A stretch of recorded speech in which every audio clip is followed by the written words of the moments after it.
que es el uso o la adopción de algoritmos de inteligencia artificial, que en el caso de Colombia las primeras experiencias se están dando a nivel del MUISCA 2 y a nivel de los proveedores tecnológicos, que ya están incorporando este tipo de tecnologías emergentes o tecnologías disruptivas. Antes de desarrollar específicamente este tema, vamos a traer a colación lo que da origen a este tema de la inteligencia artificial, por lo menos en el mundo, y la forma como llega a Colombia. Hay que analizar 4 escenarios. El primer escenario tiene que ver con la revolución industrial. En la revolución industrial se dio origen a una de las disciplinas del conocimiento como es la economía, donde esa primera revolución industrial puso en consideración el hecho de que los gobiernos, los sistemas de gobierno que existían en ese momento,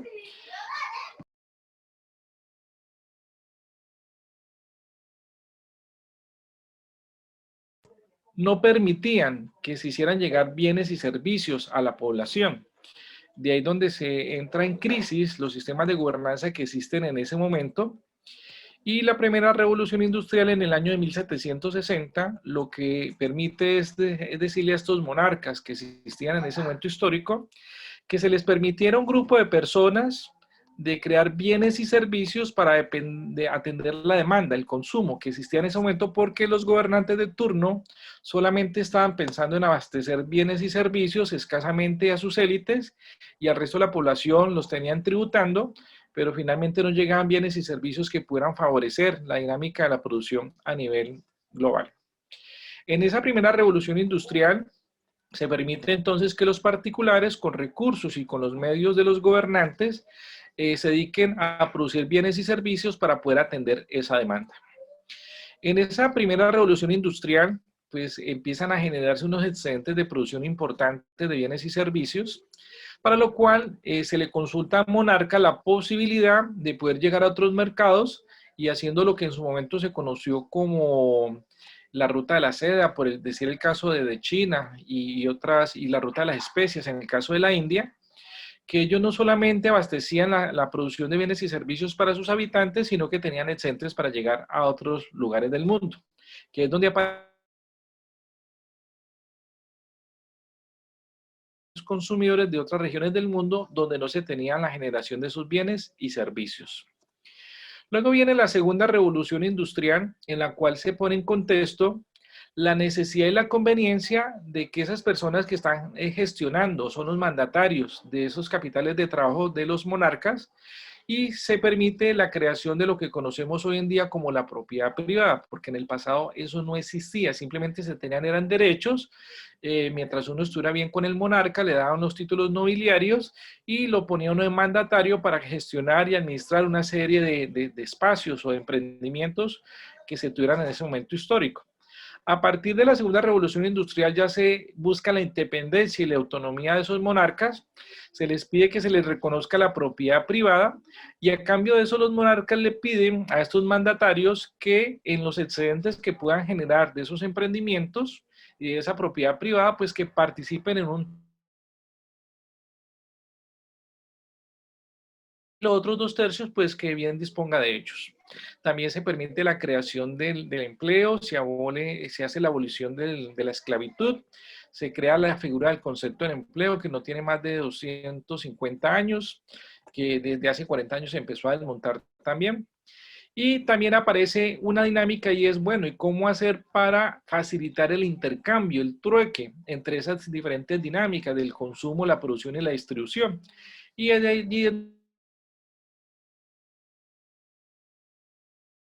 de la banca como la conocemos hoy en día, porque en el pasado existía algo muy parecido, muy incipiente, pero se concibió a partir de la segunda revolución industrial una dinámica de banca como lo que fue por lo menos hasta hace 20 años en el mundo, porque sabemos que desde hace 20 años la banca se ha venido desmontando y el concepto que se maneja hoy en día tiene que ver con el tema de las tecnologías disruptivas o la inteligencia artificial.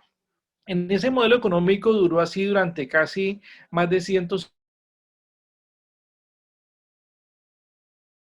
que se pensó una forma diferente de modelo económico en el cual se tuviera la posibilidad de que la tecnocracia o la tecnología fuera la que permitiera sustituir las formas de gobierno y fuera la que permitiera sustituir la forma de la dinámica económica. Es decir, esto que conocemos hoy en día como inteligencia artificial se concibió hace más o menos 100 años, que dio origen a la tercera revolución industrial, y formalmente se presentó esa tercera revolución industrial en términos de poder crear sistemas o software y hardware que permitiera una dinámica diferente a lo que estaba concebido en ese momento. Eso dio lugar a este modelo. Ese modelo se empezó a pensar hace 100 años. Inicialmente se dijo, bueno, vamos a modificar el modelo económico. Solo hasta hace 50 años se le acuñó el nombre, se le dio el concepto de una economía disruptiva, que eso fue a finales de los años 60, cuando se tuvo el primer encuentro de la Tierra en Estocolmo, en el año 71, donde quienes estaban concentrando la riqueza mundial, o las familias, o las élites, o el estado profundo, que llaman algunas teorías, venían concentrando riqueza desde entonces, desde la primera y segunda revolución industrial, pero han llegado a una dinámica de estancamiento que no había permitido ni facilitado esa concentración de riqueza. Al contrario, se habían generado unos polos de concentración con diferentes matices ideológicos, y lo que se buscó fue que quienes pudieran proponer una forma diferente de hacer la economía, por eso se llama economía disruptiva, en la cual fuera posible terminar de garantizar la concentración de riqueza. Antes de entrar a la tercera revolución industrial, se hizo un estudio de algo que se conoce como el Club de Roma, y el Club de Roma hace una mesa de dinero en el cual se le paga al Instituto Tecnológico de Massachusetts para que determine cuál es el límite que tiene la economía global para desarrollar su crecimiento. Y ese límite está en términos de cuántos recursos naturales hay, cuántos recursos minerales hay, cuánta población podría soportar la población para atender ese consumo, esos recursos naturales y minerales, cuánto tiempo podrían consumirse, explotarse, extraerse estos recursos, y finalmente sale el estudio llamado los límites del crecimiento. Con base en ese documento se inicia ya la tercera revolución industrial, donde se le dice al resto de países del mundo, ustedes no pueden contaminar, ustedes no pueden, tienen que controlar el nivel demográfico, ustedes no pueden hacer desarrollo industrial, es decir, empiezan a inhibir a los demás países del mundo para que no generen riqueza, para que no concentren riqueza, pero ellos sí tienen licencia para ello. Y a través del foro de la Tierra del año 71 se ponen en contexto todas estas limitaciones y restricciones del crecimiento económico, pero fue pensado y concebido más en ellos seguir concentrando riqueza e inhibir al resto de países del mundo que lo pudieran hacer. ¿Por qué se adopta esta postura y esa actitud? Porque entre los años 50 y 60, los países europeos que quedaron devastados después de la Segunda Guerra Mundial, muchos de esos países pidieron que se les ayudara a reconstruirse, salir adelante, organizarse. Hubo muchas guerras internas en esos países en ese sentido para poder intentar reconstruir las economías. Y se creó algo que se llamó la OCDE. En ese entonces tenía una letra adicional que era la Organización para la Cooperación Económica de los países europeos. Y gracias a las políticas públicas y a las buenas gestiones y los buenos oficios que se hizo en esa entidad, se logró que por lo menos la gran mayoría de los países europeos lograran su desarrollo económico en un término de 20 años. A raíz de esas experiencias, muchos países asiáticos copiaron esas ideologías, esas filosofías, esas políticas, y en los años 70 lograron desarrollar lo que se conoció como los tigres asiáticos. Es decir, los países asiáticos lograron en 8 años hacer lo que habían hecho los países en 20 años, los países europeos en 20 años.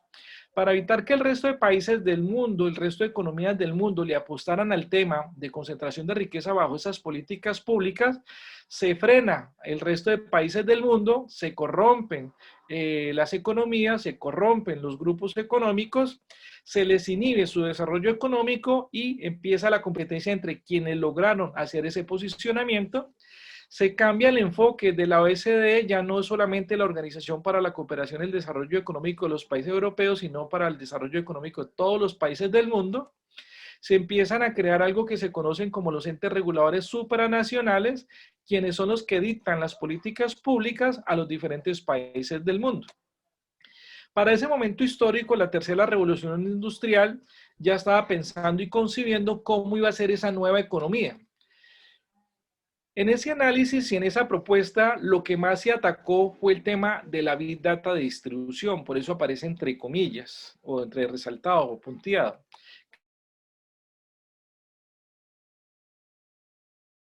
No la producción, sino que se quedaron en la instancia de intermediación, en la instancia de especulación, y justamente esa fue la que facilitó en un momento dado la concentración de riqueza, pero de igual manera fue la que puso en crisis la segunda revolución industrial. En ese orden de ideas, entonces se volvieron a potenciar lo que se conoce como el elemento del ciclo económico de la producción, tomar el control de la extracción y la explotación de los recursos naturales y minerales y generar bienes y servicios con esos recursos naturales y esos recursos minerales para satisfacer la demanda del consumo, pero siempre buscando la forma de eliminar estos intermediarios. Esa es la dinámica, eso es lo que se buscaba con esa propuesta.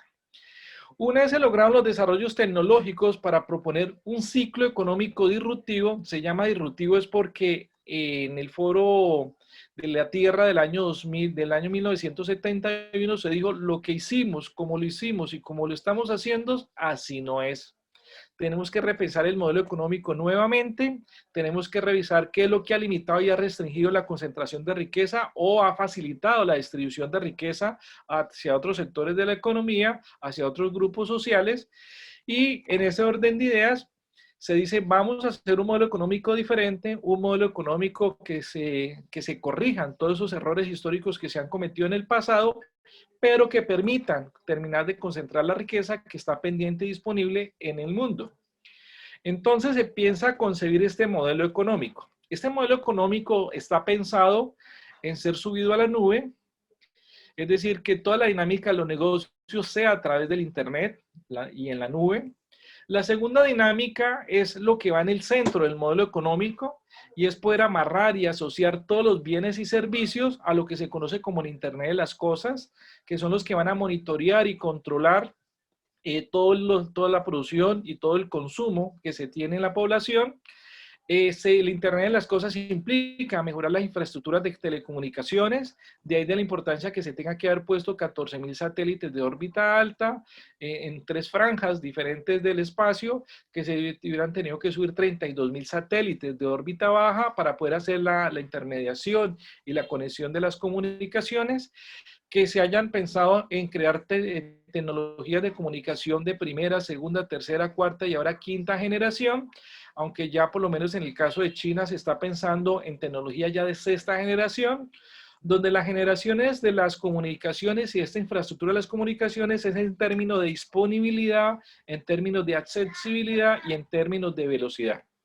Por lo tanto, en este modelo de la tercera revolución industrial, se fueron consolidando poco a poco los diferentes elementos hasta que finalmente en el año 95, el profesor Clayton Christensen plantea este modelo que estamos revisando en estos momentos, que es lo que va a dar origen a la cuarta revolución industrial, que solamente se empezó a gestar a partir del año 95, pero formalmente a partir del año 99. Entonces, ¿qué ocurrió? Que estos han sido desarrollos aislados y hoy en día ya han sido integrados en la cuarta revolución industrial a través de lo que se llama la revolución industrial 4.0, donde se dice que el corazón de la economía son el Internet de las cosas, que la información va a estar en la nube, que solamente se va a atender la demanda de bienes y servicios dependiendo a los diferentes perfilamientos que se hagan a los consumidores. Ese perfilamiento se hace a través de una plataforma de inteligencia artificial que se llama la minería de datos, es decir, a través de las redes sociales que conocemos hoy en día, se logra determinar en un momento dado a las personas en qué están pensando, qué están deseando, qué están necesitando, y las plataformas de inteligencia artificial establecen cuáles son los bienes que se deben producir y a quiénes se les tienen que vender y en qué proporciones, en qué cantidades y en qué precios y en qué partes del mundo. Esta información queda disponible. Y esa información se estructura ya no pensando en quiénes son los consumidores de bienes y servicios, sino en algo que se llama la Big Data de consumo, que es esa gran base de datos donde está almacenado el perfilamiento de todas las personas del mundo, donde se define quiénes son, qué dicen, qué hacen, qué quieren, qué buscan, con quién se relacionan, qué consumen, cuándo consumen, cuánto consumen. Toda esa información de cada uno de nosotros ya está definido en una base de datos que son distribuidas porque cada región de mundo o cada sector de país, la información está clasificada, está estructurada, está organizada en ese sentido. Esta Big Data de consumo está bajo la custodia de una entidad que se llama la FAO, que es una entidad adscrita a la Organización de Naciones Unidas. Esa FAO se presume que es una entidad que inicialmente busca, inclusive tiene un satélite propio, en el cual busca establecer cómo garantizar a lo sumo la seguridad alimentaria de la población. Pero también ese satélite que se encarga de hacer este tipo de trabajos y de análisis con esta plataforma de inteligencia artificial es la que también determina, además de garantizar la seguridad alimentaria de la población, es garantizar qué bienes se pueden extraer de recursos naturales, qué bienes se pueden extraer de recursos minerales para las líneas de producción. Y en qué partes del mundo están, en qué partes se pueden desarrollar, en qué partes se pueden extraer, en qué partes se pueden trasladar. Esa información ya está disponible. Luego viene la segunda base de datos, donde dice quiénes van a seguir produciendo, qué se va a seguir produciendo, quiénes lo van a producir, cuándo, dónde, es decir, todo el planeamiento estratégico en materia de producción. La idea es que la producción en la cuarta revolución industrial no es producir para vender, sino producir para rentar. Acuérdense que hay una figura que dio claridad en la convergencia de estándares internacionales. En esa figura se hace una diferenciación de dos tipos de contratos, uno que se llama renting y uno que se llama leasing. Cuando uno se va a la historia, cuando las familias en los pueblos árabes se ayudaban, las familias crearon una figura que se llama el leasing. El leasing consistía en que la persona se le entregaba un bien, se le decía pague una renta por ese bien y en determinado momento se le decía deme una suma global y finalmente quédese con ese bien. Podría ser una vaca, un camello, un cordero, un chivo. Es decir, se le da la posibilidad de ir amortizando el bien con un costo financiero pues simbólico, pero el objetivo primordial del leasing era que la otra persona al final simplemente se quedara con un activo productivo con el cual pudiera establecer una estructura de generación de fuentes de ingresos para solventar o sustentar un núcleo familiar. Luego, paralelamente, en los países árabes aparece la antítesis a los contratos del leasing que se llaman los contratos de renting, donde el objetivo no es ayudar al otro, donde el objetivo no es dejarle el bien productivo al otro, donde el objetivo es sacarle todo el tiempo un dinero, un costo que pague y pague y pague y pague, y si la persona se aburre con el bien, entonces simplemente se le quita y no se le reconoce nada, ni se le reintegra nada, ni se le da la posibilidad de que se quede con el bien productivo. Entonces, esas dos figuras han hecho que a través de la Big Data de producción se logre establecer finalmente o los bienes se le van a dar a las personas para que puedan usufructarlos o simplemente se les va a prestar, van a pagar un renting y con ese renting las personas van a poder usufructar de ese bien hasta que se aburren y lo quieran devolver. Entonces, hoy en día lo que se llama el elemento producción dentro del ciclo económico está pensado y está concebido no en generar muchos bienes, sino en hacer bienes que se puedan entregar en uso, se pague una renta por su uso, si se ahorra se devuelven, si cumple su ciclo de vida o su obsolescencia programada se devuelven, el bien es remanufacturado, el bien es otra vez reestructurado, se le incorporan algunas novedades y la idea es como controlar y limitar la generación de basura o por lo menos lo que llaman el reciclaje de las RAEs, de residuos de artefactos eléctricos y electrónicos. Con este modelo de la revolución 4.0 está pensada la producción de bienes y servicios en el sentido de que nadie pueda acceder a la propiedad de bienes y servicios. Solamente puede acceder al usufructo del mismo por X tiempo. Por eso hoy en día ya encontramos en la revolución 4.0 empresas que se dedican a fabricar juguetes y los alquilan y se dedican a hacer remanufactura de los juguetes cuando se deterioran. Entonces alguien tiene un hijo, quiere unos juguetes, pagan un alquiler, le dicen que lo alquilamos por 6 meses, por un año, al recado de ese tiempo recogen el juguete, lo remanufacturan y le hacen unas mejoras y se lo alquilan a otro niño, a otra familia con otros padres. La idea es que nadie tenga nada, la idea no es volver a producir juguetes. Eso podría ocurrir inclusive con los muebles, con los vehículos, que las personas se hacen como los derechos y las acreencias y las posibilidades y los puntos para poder acceder a esos bienes y servicios, pero prestaditos, alquilados. bajo ciertas circunstancias y ciertas condiciones. Bueno, luego se viene al esquema de la Big Data distribución. ¿Cuál es la dinámica? Las Big Data de distribución dentro de la economía disruptiva tienen que desaparecer, porque fueron las figuras que inhibieron, después de la segunda revolución industrial, que se pudiera concentrar riqueza y al contrario, permitieron y facilitaron la redistribución de riqueza. En los estudios que ha generado en los últimos 20 años el Fondo Monetario Internacional ha evidenciado cómo desde los años 20 hasta los años 90 la concentración de riqueza estaba a comienzos de los años 90 en estas proporciones. Se hablaba de más o menos unas 100 o 200 familias que tenían concentrados el 80% de la riqueza del mundo, pero con las dinámicas de la Primera, la Segunda Guerra Mundial y todas las dinámicas que surgieron en los siguientes años, para finales de los años 90 y comienzos de los años 2000, se habían dado cuenta que una clase emergente, una clase intermedia, una clase media, había logrado concentrar riqueza no con la dinámica de la producción, sino con la dinámica de la distribución. Es decir, que el modelo económico como venía operando permitió concentrar ese 50% de la riqueza, pero de igual manera en 60 años permitió redistribución de riqueza. Por lo tanto, estas 200 familias tienen el 50% de la riqueza hace 20 años y unas clases emergentes adicionales lograron concentrar el otro 50% de la riqueza. A partir de eso se crean una serie de documentos con el ánimo de empezar a destruir esos canales de distribución, esas instancias de especulación, esas instancias de acaparamiento de bienes y servicios, y se crean una serie de documentos en ese sentido. Uno de esos documentos se llama la Visión 2050, que es un documento creado por el Foro Económico Mundial, por una de sus filiales, que es la Comisión Gremial Intersectorial a nivel global, quienes se encargan de determinar quiénes van a poder hacer canales de distribución y quiénes no, quiénes van a concentrar las líneas de producción y quiénes no, y empiezan a gestar lo que hoy conocimos como la pandemia. La pandemia tiene una deuda política y una deuda social a través de la historia.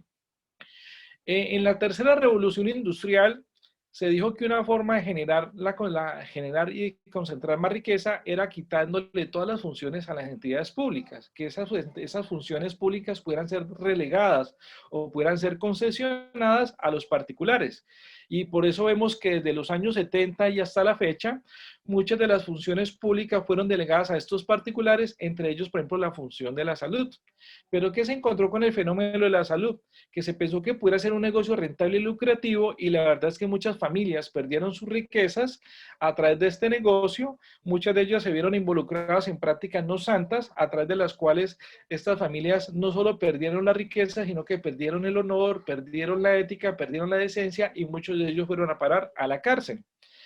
Entonces se tenía una deuda social para este grupo familiar que le apostaron a este sector de la economía, y gracias a las figuras que se hicieron y los escenarios que se hicieron para poder resarcir o compensar esos daños y perjuicios que se le generaron a estas familias que les permitieron acceder a la función pública del sector salud, donde se les dijo que tranquilo, que se les iba a ayudar, que ellos también les iban a ayudar a facilitar y concentración de riqueza. Y por eso, por ahí en el mes de octubre del año 2018, el laboratorio Moderna hace la presentación de un modelo donde dice, bueno, hemos venido gestando y diseñando una tecnología disruptiva que es propiciar una pandemia, la cual ha implicado definir el concepto de pandemia a través de la Organización Mundial de la Salud, ha permitido que se nos permita llegar a las diferentes políticas públicas en materia de salud a nivel global, y lo único que podemos hacer es crear o declarar una pandemia global que nosotros podamos controlar. Entonces, se han derivado una serie de cosas para poder blindar y proteger este sector de la economía que es esencial y que es necesario según el documento 2050, porque lo que dice el documento es que de aquí al año 2050 se van a blindar sectores que tienen que ver con la seguridad alimentaria, se va a blindar el sector de la sanidad de la forma como estamos mencionando, se va a blindar el sector de las tecnologías, teniendo en cuenta algo en el tema de las tecnologías. El tema de la tecnología está dado para que a través del uso de un concepto que se llama la biomimesis, que es la imitación de lo que hace la naturaleza para poder resarcir, mitigar, blindar, subsanar todos los impactos negativos que se generan en el entorno. Entonces, como lo hace la naturaleza, la idea es desarrollar tecnologías que lo puedan hacer de igual manera. En ese orden de ideas, estamos viendo en la dinámica de la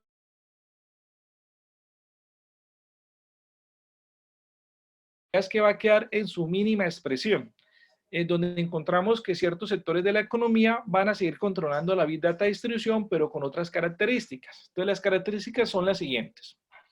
Para el tema de la producción, se va a utilizar los robots, plataformas de inteligencia artificial para que los robots puedan hacer la producción, es decir, no requieren mano de obra.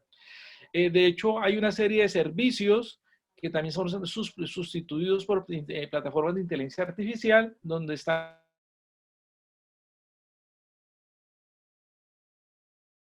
entidades que se encargan de atender los servicios y los trámites y las dudas y las inquietudes que puedan tener las personas con esa filosofía.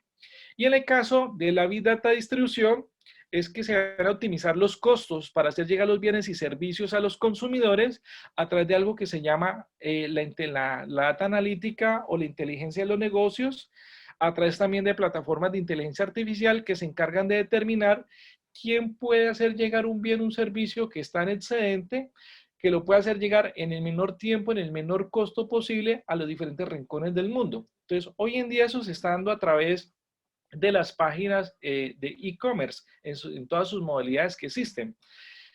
Por decir algo, en Europa el área de influencia es para empresas como eBay, en América empresas como Amazon, en Asia empresas como Alibaba, que son canales de distribución e-commerce que están en condiciones y en capacidad de vender y de hacer llegar productos de bienes y servicios a todos los rincones del mundo en el menor tiempo posible y en el menor costo posible, que serían las plataformas sustanciales que permitirían y garantizarían los temas de Big Data distribución. Es decir, tendría que hacerse a través de estas tecnologías. Bueno, en ese orden de ideas, este es el nuevo modelo económico que se tiene concebido. En Colombia finalmente se adoptó, desde el año 2001 se está diciendo que se hiciera una serie de cambios a nivel constitucional, a nivel legislativo, a nivel reglamentario, a nivel procedimental. Finalmente lo vimos en el plan de desarrollo del doctor Duque, cuando habla en su plan de desarrollo la transición que vamos a hacer hacia una economía circular, que lo que antiguamente se conoció como economía disruptiva, le cambiaron el nombre y lo pusieron más bonito. Adicionalmente, se va a blindar un tercer sector productivo, que es el sector de economía naranja, que es el de las tecnologías que trabajen con biomimesis, con las cuales se va a poder sustituir formalmente todo este tema de las tecnologías emergentes o las tecnologías disruptivas. ¿Qué hace falta para que esto empiece a operar? Este año, hace 8 días, terminó ya el Foro Económico Mundial. Inicialmente se tenía una perspectiva sobre las formas de los intercambios que se iban a hacer a través de las negociaciones en la nube, que era el famoso blockchain. Hay más de 90 criptomonedas que hacen blockchain.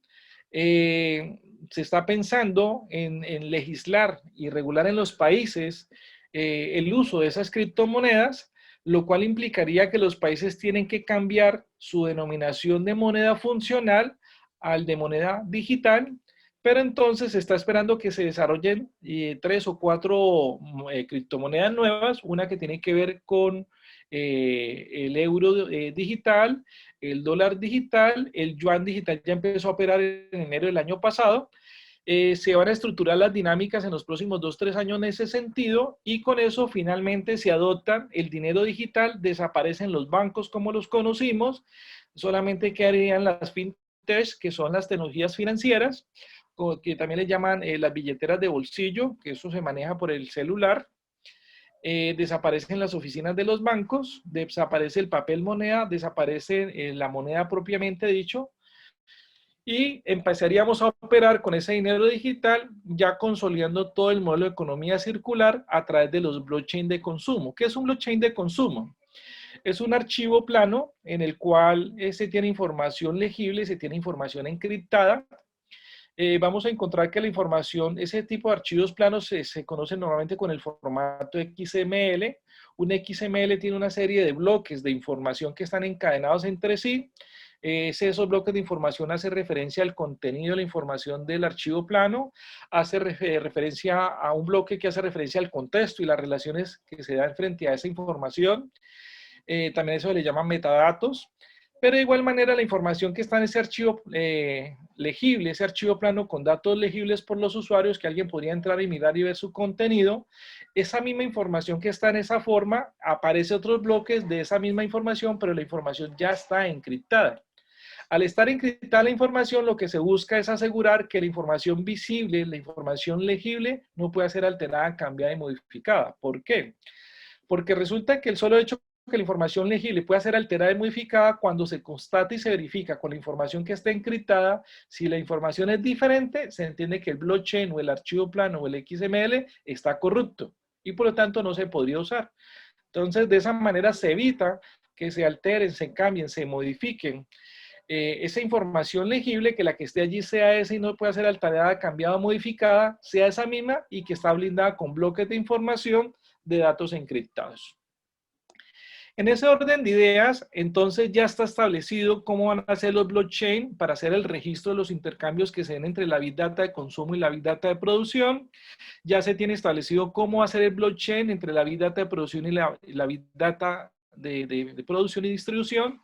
Y por último, la Big Data de consumo, la blockchain de distribución, que establece las transacciones entre la Big Data de consumo y la Big Data de distribución. Es decir, este es el nuevo modelo de economía.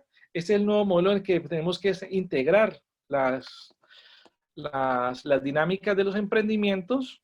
Esto tiene un alto componente en aspectos sociales y ecológicos, tanto así que gracias a la Asociación Interamericana de Contabilidad, Auditoría y Aseguramiento se ha podido acceder a todo este tipo de información. Gracias a la Universidad de Esparta, pues se está patrocinando una línea de investigación a través de la Red de Investigación en Contabilidad Ambiental y Sustentabilidad, que ha permitido, de hecho, posible que se pueda llegar a este tipo de información. Finalmente, vamos a ver cómo se hace la transición de estos modelos económicos a un modelo de inteligencia artificial. Entonces, veamos específicamente lo que está ocurriendo con la DIAN. En el caso de la DIAN en particular, la DIAN ha logrado establecer a través del RUT un perfilamiento de todas las personas que en un momento dado pudieran llegar a tener una carga o una obligación fiscal. Antiguamente veíamos cómo en el RUT aparecía un código de barras muy similar al que aparece en las cédulas, pero hoy en día eso ya está siendo sustituido por un código QR, y en ese mismo código QR está toda la información que está allí relacionada en el formato del RUT. También estamos haciendo transición en materia de la cédula en el mismo sentido, porque antiguamente se tenía la cédula que se presume que se pudo haber utilizado en su momento histórico para las votaciones y elecciones para verificar y constatar la veracidad del documento de identificación, pero a partir de noviembre del año pasado hay un proyecto liderado por la doctora Marta Lucía Ramírez, que es la vicepresidenta, que se está encargando de hacer la sustitución y la renovación de la cedulación en Colombia, donde ya la nueva cédula no solo tiene un microchip, sino que también en vez de ese código de barras tiene un código QR, que es un código mucho más eficiente en materia de poder identificar fácilmente a través de un formato de archivo o un formato de archivo plano o un formato de XML o un formato de blockchain, a través de las cuales las plataformas de inteligencia artificial tienen como insumo esencial para poder desarrollar todo su proceso. Es decir, esa es su materia prima. Esa es la fuente de información para que las plataformas de inteligencia artificial puedan operar. En ese orden de ideas encontramos entonces que la DIAN ya logró establecer esa Big Data de consumo, ya tiene el censo poblacional de las personas que en un momento dado los obligó a sacar su RUT. La idea es que por legislación está establecido que todos los colombianos, después de adquirir la mayoría de edad, deberíamos tener formalmente un RUT. Muy probablemente ese RUT, así como en Estados Unidos, pueda ser sustituido o reemplazar inclusive la cédula, porque en Estados Unidos existe un solo documento que es el Social Security, que viene con un microchip y viene con toda la información relacionada a quién es esa persona. En Colombia se quiere hacer lo mismo. La vicepresidenta le apuesta al tema del microchip en la cedulación, donde muy probablemente va a quedar incorporado también todo el tema del RUT, que se está manejando hoy en día separado en un formato, pero que tiene que quedar en un documento como el formato que se va a tratar de cedulación ahora en adelante. Luego tenemos el tema de lo que está haciendo la DIAN en tema de robótica, de Big Data, de producción en la prestación de servicios y trámites de la DIAN. La DIAN acaba de adquirir una serie de plataformas de inteligencia artificial, unos chatbots, a través de las cuales se están incorporando los diferentes procesos, servicios y trámites que tiene la DIAN, donde las personas van a poder interactuar con ese chatbot, preguntándole sobre las dudas, inquietudes, problemas, restricciones y cualquier tipo de PQRS, es decir, peticiones, quejas, reclamas y solicitudes, incluyendo hasta felicitaciones, en las cuales le van a preguntar a ese software de inteligencia artificial, a ese chatbot, sobre todos sus problemas que puedan contener, y el software pues va a poder atenderlos y asistirlos con una particularidad, y es que simultáneamente puede atender un número indeterminado de personas, que ese chatbot va a estar disponible a las 24 horas del día, los 365 días del año, que ese chatbot pues no cobra sueldo, ese chatbot no se cansa, ese chatbot tiene niveles de certeza muy amplios, es decir, el margen de error es mínimo. Pero las personas que hoy en día están haciendo o van a hacer el relevo generacional en este tipo de entidades, que es la convocatoria que actualmente se está haciendo por parte de la Comisión Nacional del Servicio Civil, estas personas van a ir a sustentar estas plataformas de inteligencia artificial, por lo tanto, en los procesos de selección, según lo que decía la comisión en un congreso que hizo en agosto del año pasado, donde invitó a entidades pares de otros países, donde compartieron sus experiencias de cómo han sido los procesos de convocatoria a esas vacancias en el empleo público y cómo cualificar a las personas para que puedan alimentar y sustentar todas estas plataformas de inteligencia artificial. En ese orden de ideas, para los compañeros que tengan dudas, inquietudes, pueden levantar la manito, y ahora que les demos la palabra, entonces resolvemos dudas, inquietudes, y van quedando en el orden que vayan levantando la manito. Esa plataforma se le adquirió al gobierno coreano. Esa plataforma ya vimos que en el año 2019 hubo una reforma constitucional en ley de regalías, en el sistema general de regalías, y el año pasado ya salió la ley 2058 del 2000, donde se modificó las tasaciones de la distribución de las regalías en el país, y ya sabemos que el 10% de las regalías se van a destinar para adquirir y comprar este tipo de tecnologías en las diferentes entidades del Estado. En el caso de la otra plataforma que tiene la DIAN, que es lo que conocemos como MUISCA 2 y que vamos a explicar ahora cómo opera y cómo funciona a su nivel de detalle, encontramos que ese software de inteligencia artificial que hace el análisis de datos que se le suministran a la DIAN, ese software a la DIAN le costó 32 billones de pesos, a los coreanos se los compró en el año 2018. Ese software tiene una particularidad, y es que los coreanos le dijeron: no nos pague nada, simplemente consiga gente que pueda parametrizar, alimentar y crear toda la base de conocimiento que se requiere en ese tipo de plataformas. Y una de las plataformas esté operando, que se esperaba que estuviera a su punto en el año 2022, pero con la pandemia se adelantó y empezamos a operarla en el año 2020. Y se esperaba que esa plata se amortizara aquí al año 2032, pero como van las cosas antes del 2030, es muy probable que esa plataforma se pague sola. ¿Cómo? ¿Qué dijo la empresa coreana? Le dijo: vea, ustedes presupuesten cuánto intentan recaudar por facturación electrónica. Si el recaudo supera lo que está presupuestado, esos excedentes no presupuestados los utilizan para amortizar la deuda. El ministro pues no creyó mucho al tema. El ministro para el año 2020 tuvo previsto un recaudo de IVA por facturación de 45 billones de pesos, y al mes de noviembre, cuando hubo el tercer día sin IVA en Colombia, las estimaciones y los cálculos que tuvo el gobierno nacional es que la facturación de IVA para el año 2020, a pesar de la pandemia y todo lo que pasó y las quiebres de casi más del 30% de los emprendimientos en Colombia que estaban en la estructura de Big Data Distribución, el recaudo del IVA se estimó en 53 billones, es decir, 8 billones por encima de lo que estaba presupuestado. En ese orden de ideas, el ministro pues fue bastante optimista, y para no dar margen a la amortización de la plataforma, para el año 2021 estimó que el recaudo de IVA ya no iban a ser 53 billones más en la indexación de la inflación, sino que le puso como frontera 68 billones de pesos, pero es buscando la forma de que cuando se amortice esa plataforma, pues no se tenga que sacar tantos recursos, porque del año 2020, el primer giro que se le va a dar a esta empresa coreana son 8 billones de pesos amortizando el software. Eso pues que el software cuesta alrededor de 27, 28 billones de pesos, y en el primer año de uso, pues realmente el recaudo es importante.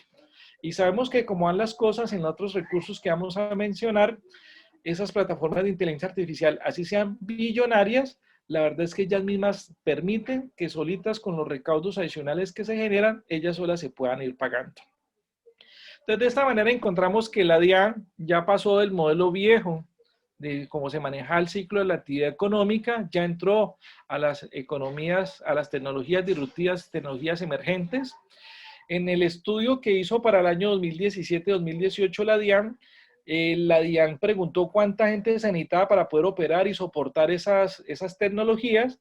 El sindicato y el departamento, los varios sindicatos, porque no hay uno en la DIAN, hay varios, todos los sindicatos de la DIAN, más un estudio que hizo el Departamento Administrativo de la Función Pública, llegaron a la conclusión que los 9.602 empleados que tiene la DIAN se necesitaban por lo menos unos 8.000 empleados adicionales para poder soportar estas tecnologías.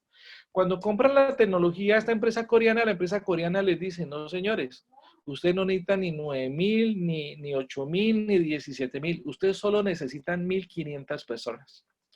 Entonces, hoy en día la convocatoria que hace la Comisión Nacional de Servicio Civil para esas 1.500 personas, las está perfilando de tal manera que esas personas son las que tienen que venir a nutrir y a sustentar estas tecnologías. Acuérdense que un sistema, si uno le mete datos, datos malos, él procesa datos malos y los resultados son malos.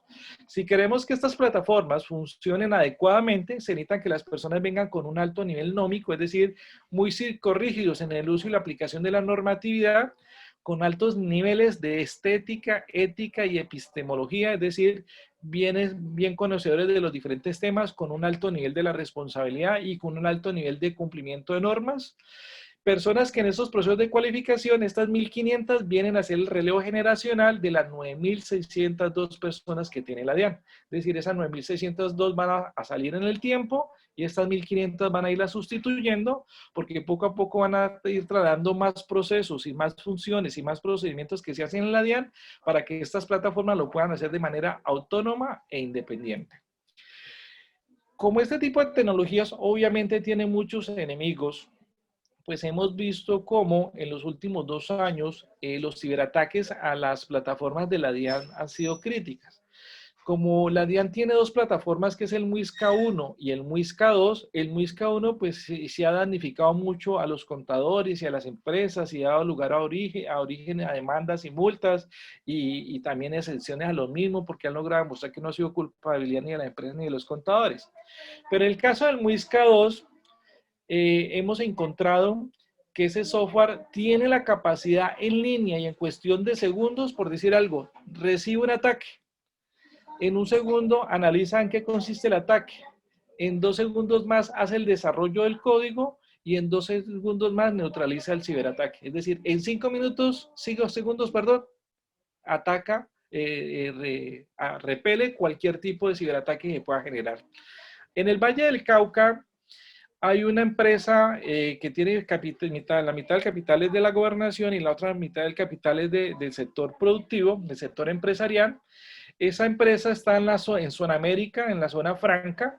En esa empresa uno puede encontrar el laboratorio de monitoreo de ciberseguridad, donde uno tiene acceso a 3 pantallas, uno entra a hacer los recorridos y se la muestran, y las 3 pantallas muestran permanentemente los ataques que recibe, en este caso, la plataforma de la DIAN, el Muisca 2, en línea uno está viendo quién lo está atacando, cómo lo están atacando, qué le están atacando, porque él va dando un reporte de los ciberataques, y mira cómo reacciona ese Muisca 2 y en cuestión de segundos, ¡pum!, elimina y neutraliza cualquier ciberataque. Es decir, en línea se puede ver, uno tiene acceso a esa información porque la información también es pública y cualquier persona puede acceder a ellos. Entonces estamos viendo que en el caso particular de la DIAN ya está en esto. Empezó en el año de 1995 el proceso, justo cuando se habló de este tema. El caso específico de la facturación electrónica viene desde ese entonces con la ley 223 del 95. Es decir, que cuando este modelo económico se dio a conocer, ya la DIAN empezó a adoptar dentro de su estructura normativa la transición hacia esa figura. Muchos no creyeron en ella. Hoy en día que la ven operando, pues le pagan a hackers árabes, hindúes, chinos, rusos, para que tumban el Muisca 2, pero hasta el momento, en 2 años de operación, a ese software no le duele ni una muela. En ese orden de ideas, ¿cómo está estructurado el tema de integrar la información de las empresas y de las personas naturales a esta plataforma de inteligencia artificial de la DIAN? Entonces vamos a plantear los escenarios. Hoy en día hay un decreto ley que es el 010, el 019 del 2012, que ya permite que la contabilidad en las empresas sea digital, que los archivos y la correspondencia sea digital, que toda la dinámica de las operaciones de los negocios sean digitales. De hecho, al sector público hay un mandato en ese decreto legislativo donde dice que las entidades públicas tienen que iniciar el proceso de papel cero, es decir, que se tenga un impacto en materia ecológica cero con el consumo cero de papel. En ese orden de ideas, entonces, aparece en Colombia el tema del concepto del soporte digital. El soporte digital arranca inicialmente con las declaraciones fiscales, es decir, ya no hay que comprar formularios, no hay que bajar el formulario, no hay que imprimir formularios, nada de eso. Hoy en día todo ese tema de las declaraciones fiscales ya están dentro del concepto del soporte digital, se llenan en línea, se generan las evidencias del soporte digital en un formato XML, en un formato PDF, se guarda la información y en línea se hace todo el procedimiento correspondiente.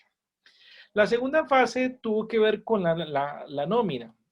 Hoy en día muchos hablan de la nómina electrónica y creen que arrancamos con nómina electrónica, pero resulta que eso tiene dos dimensiones. La primera dimensión es que cuando se creó en Colombia hace 15 años el tema de la pila, que ya se venía concibiendo desde hace 20 años, la pila inicialmente sirvió de insumo para poder identificar costos y deducciones en materia de costos laborales.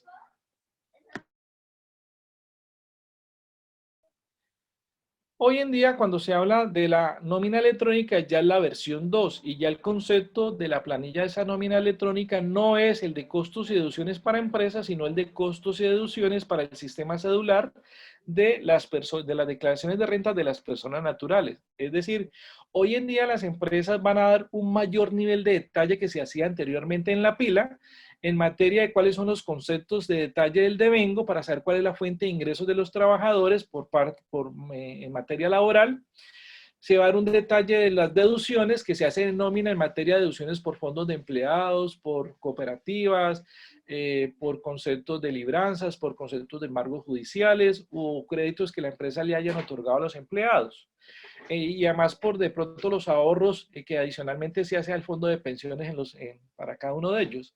Entonces, hoy en día la nómina electrónica está pensada y concebida es para poder tener información de primera mano con la cual se puede hacer cruce y validación de información de las declaraciones de rentas de las personas naturales, donde la información la van a suministrar las empresas. No es un tema de costos y deducciones para empresas porque eso ya existe en la versión 1 de la nómina electrónica.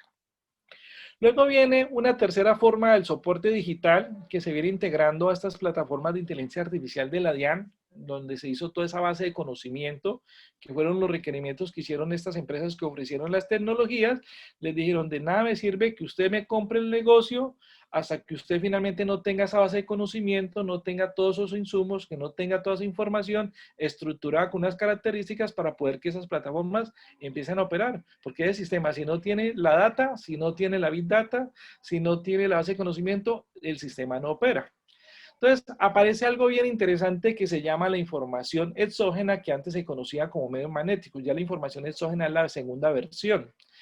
Esa versión de información exógena es bien particular porque hace el nivel de detalle o el control del registro de las transacciones abreviadas por el año que pueda tener una entidad. De hecho, la versión 3 de información exógena ya no va a ser declaraciones anuales, sino que se va a hacer como unos proyectos pilotos que ya se tienen con unas entidades como el sector financiero, las notarías, el sector asegurador, y ciertas otras entidades del país que están obligadas a hacer presentaciones de información exógena ya no anualmente, sino mensual, cada 2 meses, cada 3 meses, cada 6 meses. Es decir, ya estamos llegando a ese nivel de detalle y a ese nivel de regularidad en la presentación de la información, donde la información exógena permite a estas plataformas de inteligencia artificial recrear todo un escenario de cómo sería la contabilidad de cualquiera de los contribuyentes en Colombia, sean personas naturales o personas jurídicas, en términos generales.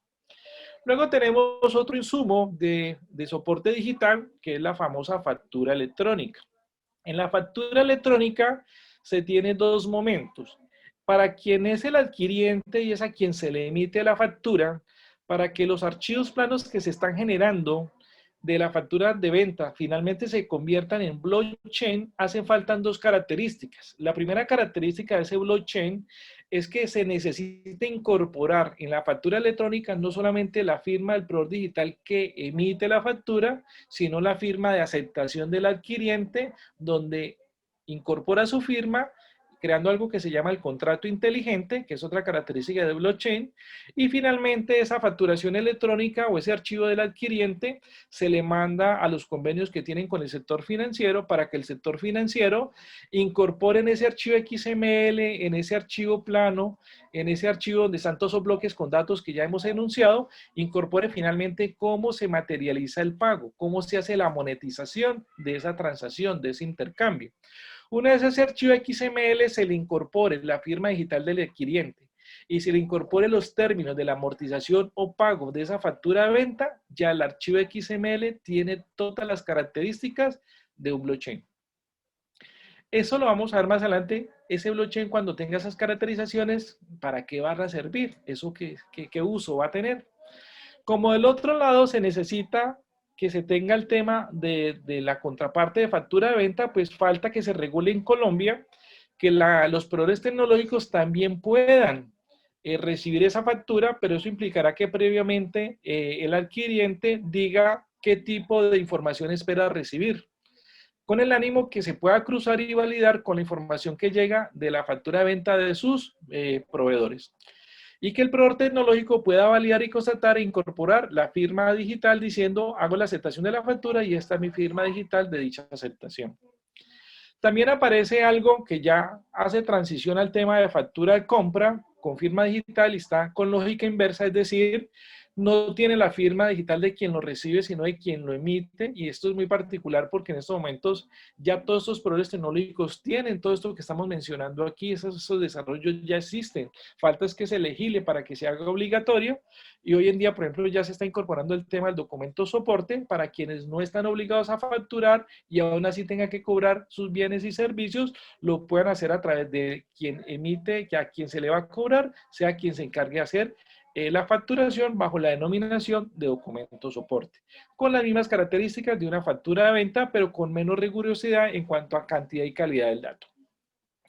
¿Qué está pendiente para poder integrar toda esta información a las bases de datos de la DIAN? Está pendiente lo que se espera que surja ahora el 30 de junio del 2021, que quedó establecido en la resolución 42 en sus artículos 10 y 13 del año pasado, donde se espera que los superetes o los almacenes de cadena o los negocios que manejan los sistemas POS o los sistemas PLU o para aquellas entidades a las cuales no están obligados a hacer factura de venta sino un documento equivalente, se les diga bajo qué términos y qué condiciones van a hacer algo equivalente. Muy probablemente se va a llamar documento equivalente electrónico, le van a colocar el apellido electrónico, pero entonces van a entrar a caracterizar algo diferente a lo que se venía caracterizando en la factura de venta electrónica.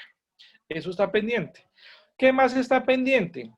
El tema de la contingencia en papel. ¿Por qué está pendiente? Porque muchas entidades pues están esperando que falle el MUISCA 2.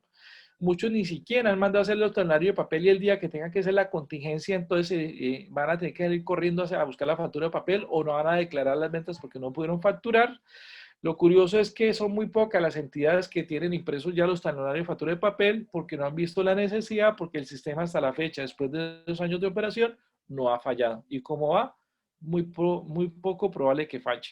¿Por qué es poco probable que falle? Porque hoy en día el software está en una plataforma 19 horas que permite replicar la información simultáneamente a 2 países en otros servidores. Es decir, que si por aquel motivo alguien tumba un servidor, automáticamente el sistema queda operando con la información espejo, la información replicada en los otros 2 servidores. Y la probabilidad que los 3 se caigan es muy remota. Aún así, la DIAN está considerando la posibilidad de hacer otra réplica remota, otro espejo de la información en otro servidor, en otra región del mundo, para reducir sustancialmente el riesgo de que el sistema se pueda caer y pueda generar algún tipo de contingencia.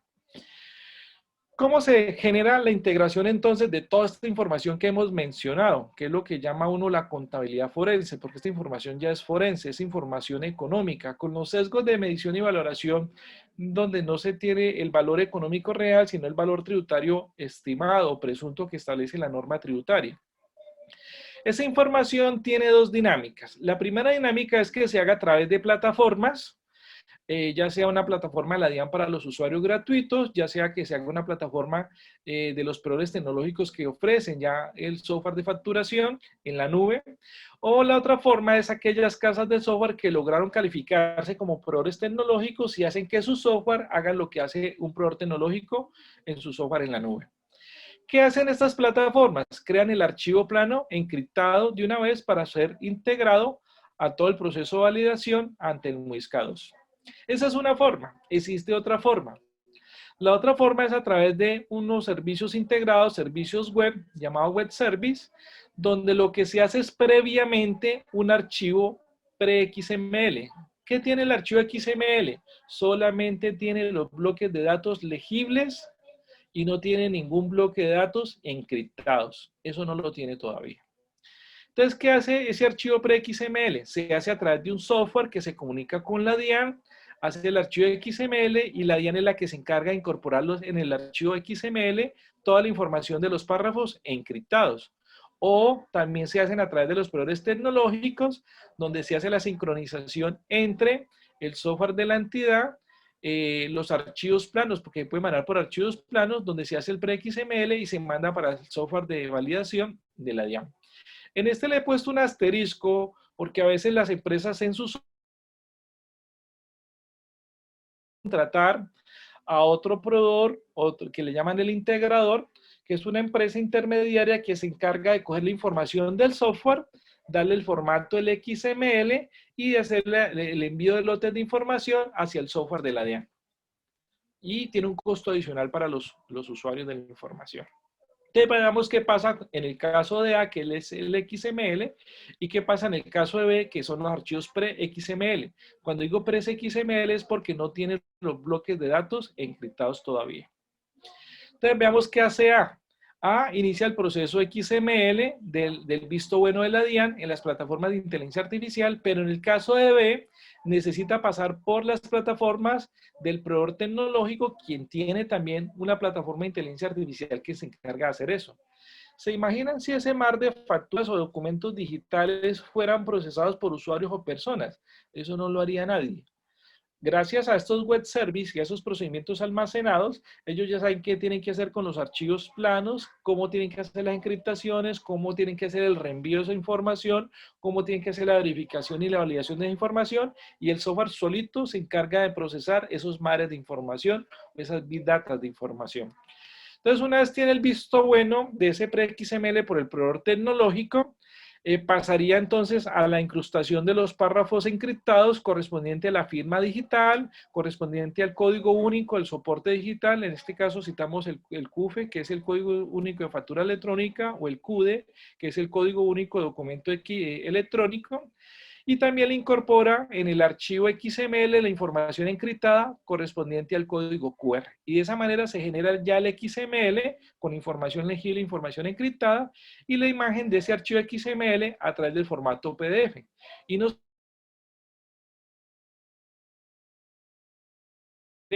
puede generar información para hacer imágenes, un archivo JPG o PNG, o tener información encriptada para generar información de audio, un MP3, o información de un video, formato MP4. En un XML puede estar toda esa información para poder reproducir los diferentes formatos de información que sean elegibles por los usuarios. Una vez el proveedor, la plataforma de inteligencia artificial del proveedor tecnológico hace estos párrafos encriptados, ahora ya tiene el XML que va a ser enviado a la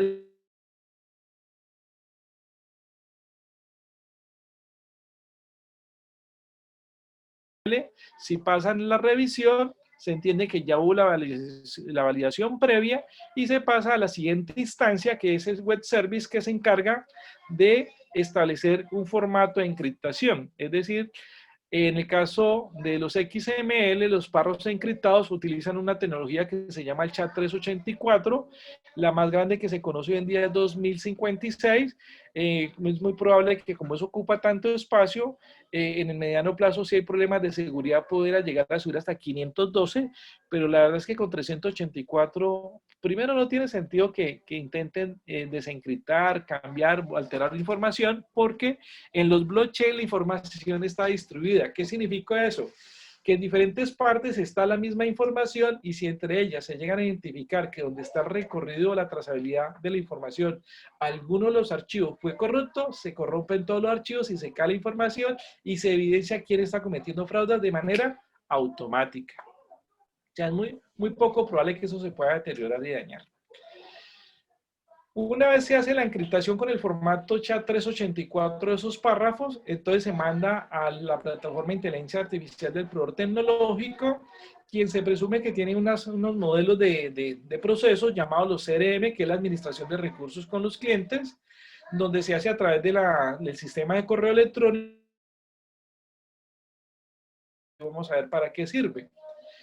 Pero también esta información ya validada y ya con ese primer trazo de archivo distribuido, es decir, aquí queda una imagen de este archivo que va a ser replicado a los adquirientes, esa información puede ser utilizada por la plataforma de inteligencia artificial de la DIAN para hacer declaraciones exógenas de aforo. De hecho, ya está emulando desde hace un año, con un mayor nivel de certeza. Hubo una primera aproximación hace 2 años, pero muy desfasado.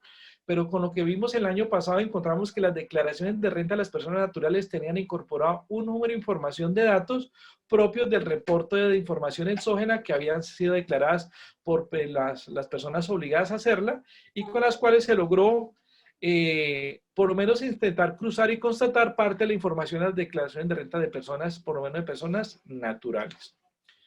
Bueno,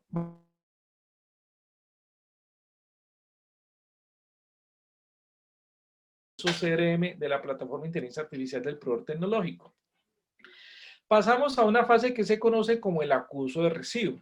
Entonces veamos cómo opera el acuso de recibo. El acuso de recibo opera de 2 formas diferentes.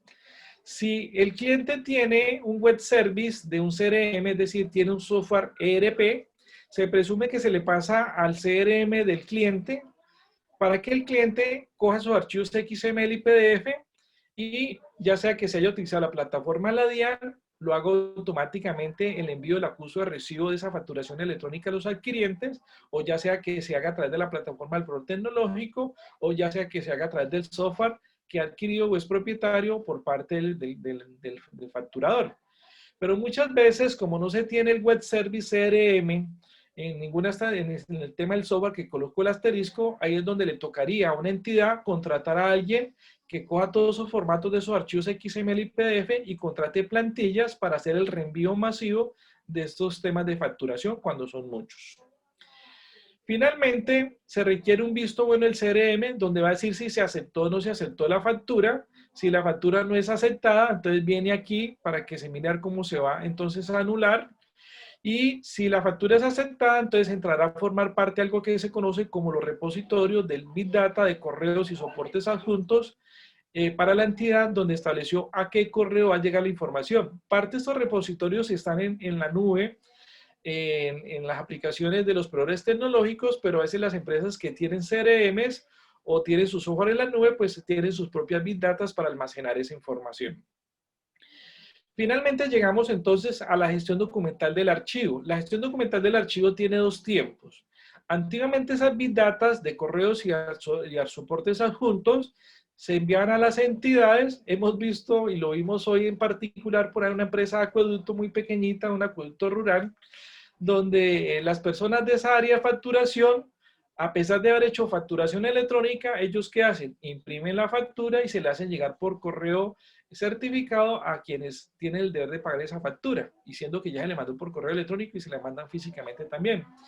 De acuerdo al decreto 103 del 2015, se tiene que hacer retención documental, es decir, que ese mismo archivo que se imprimió se tiene que volver a escanear y después de ser escaneado va a entrar a formar parte del archivo de gestión, donde el archivo de gestión va a tener tanto archivos en papel como archivos digitales, es decir, es un archivo mixto, en el cual finalmente se espera que si la empresa está cumpliendo lo que dice el decreto, que son las los programas de retención documental. Cada año esas empresas van a hacer la valoración documental para determinar qué documentos van al archivo central o qué documentos se destruyen o qué documentos que ya estaban en el archivo central podrán pasar al archivo histórico para ser escaneados y guardados en otros medios de almacenamiento.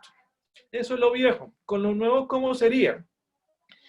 Esos archivos del PDF y el XML de la facturación electrónica o los soportes digitales, es decir, aquí incluimos documentos, soporte, incluimos el tema también de nómina electrónica, pasarían a los web service de los repositorios de gestión documental, quienes se van a encargar de incorporar unos nuevos bloques de datos en los archivos XML.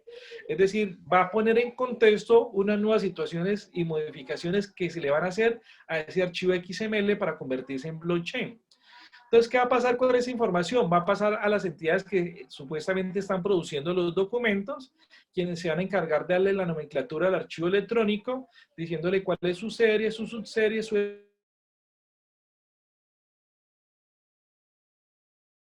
la codificación de la entidad, la unidad o la oficina que produce el documento, una codificación para temas y asuntos que van la serie y las subseries, y unas convenciones para determinar el tipo de documento que es, su consecutivo, sus prefijos y los folios que se van adicionando al documento como expedientes. Finalmente, esto va a ir entonces a un archivo de gestión digital, ya no va a haber papeles, solo archivo de gestión digital, la cual se va a poder informar a las demás áreas que requieren.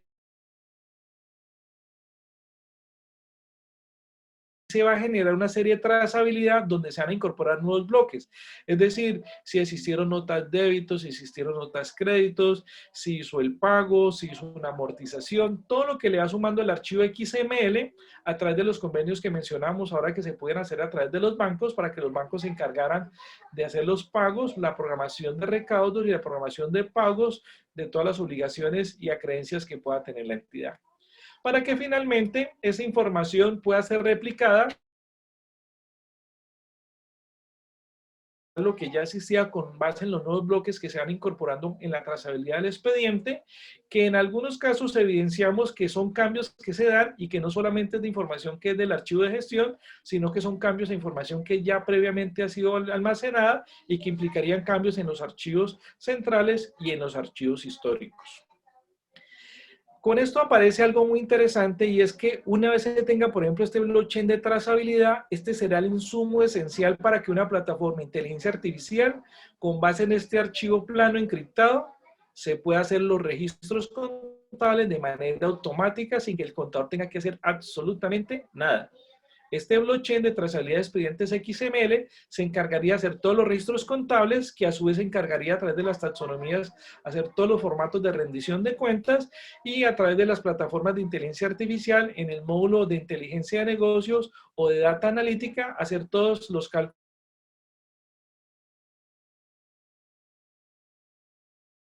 contables. Que eso es lo que hace que en un momento dado la teneduría de libros con estas tecnologías desaparezca. Bueno, ya para concluir, vamos a traer a colación las conclusiones que se sacaron la semana pasada por parte del presidente del Foro Económico Mundial, el señor Klaus Schwab, donde dice lo siguiente: muchos de nosotros estamos pensando que cuándo volverán las cosas a la normalidad. Y la respuesta corta es nunca.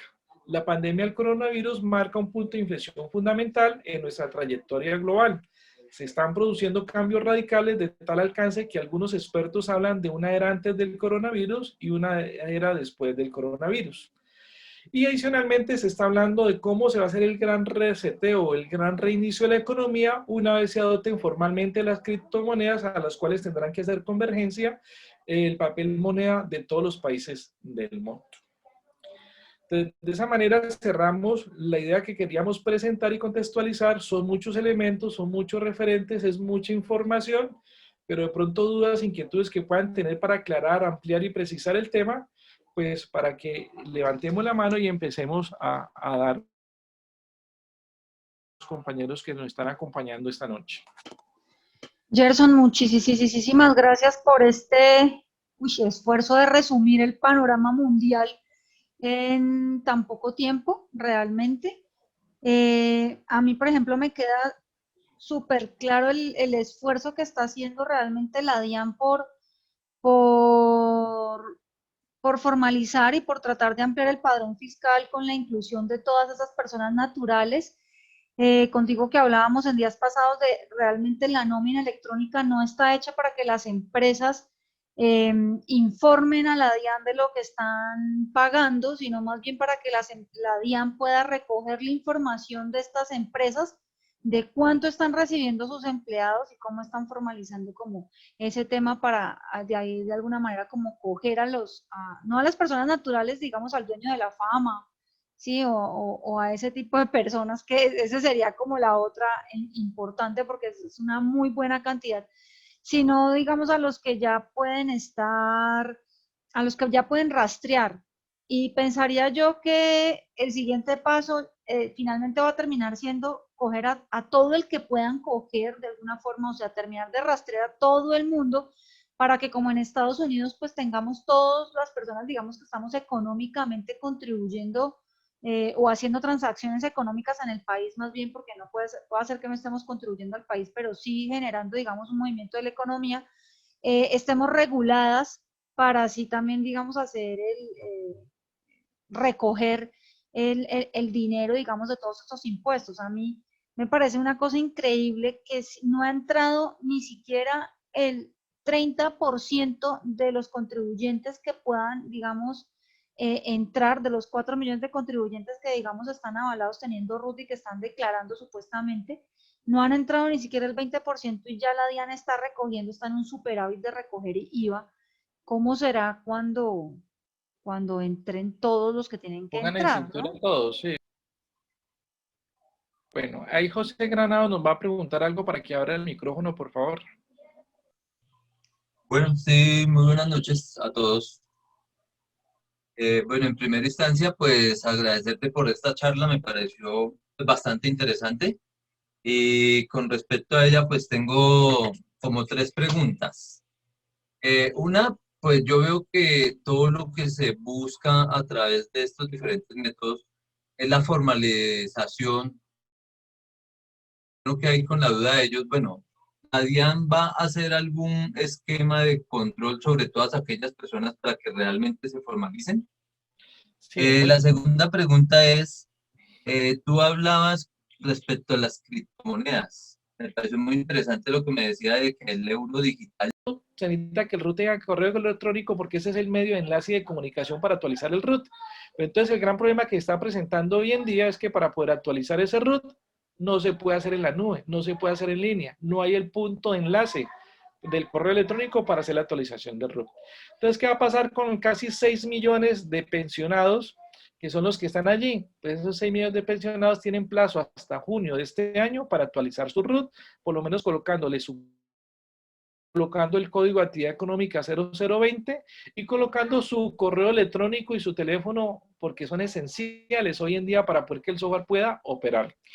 Pero hay ese millón de personas que el software no sabe cómo requerirlos. Entonces, lo que se adoptó esta vez y que le costó el puesto al director de la DIAN porque se va porque hizo eso, creo que la sacaron ayer o antier.